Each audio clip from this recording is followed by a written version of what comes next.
Hello guys, in this video we are going to be analysing Mullen, ticker MULN. Now, obviously we had a 52-week low at 18 cents. We did make a bit of a push, pushed up around 100%, started to pull back, and now it looks like we're pushing up again.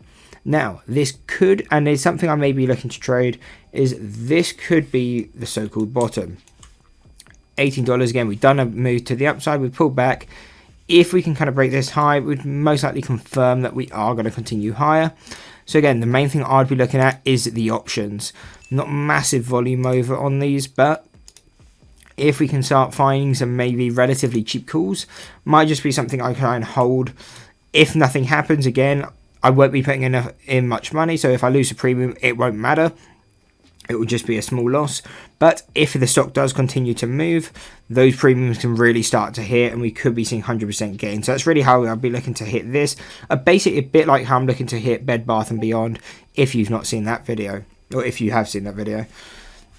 So what are we looking at though is the key levels, our key technical levels over on the standard deviation channels.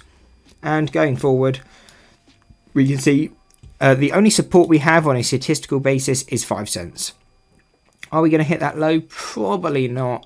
I just think it'll be quite hard to go that low, but if we do, that is our support. But really, I'll be paying attention to more. Can we break this high? If so, I'm waiting for that pullback on the break of this high, and I'm probably going to hit some calls.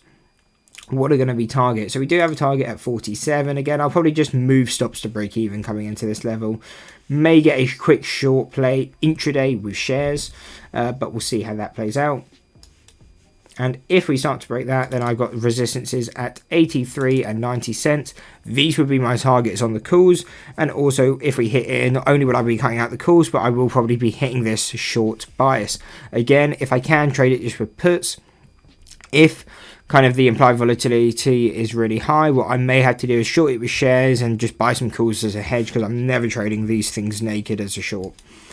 If we start to break higher, I'm then paying attention to 130.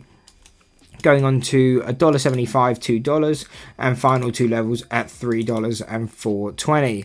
So that is the breakdown on Mullen. If you did enjoy, why not drop a like and subscribe and check out this analysis video.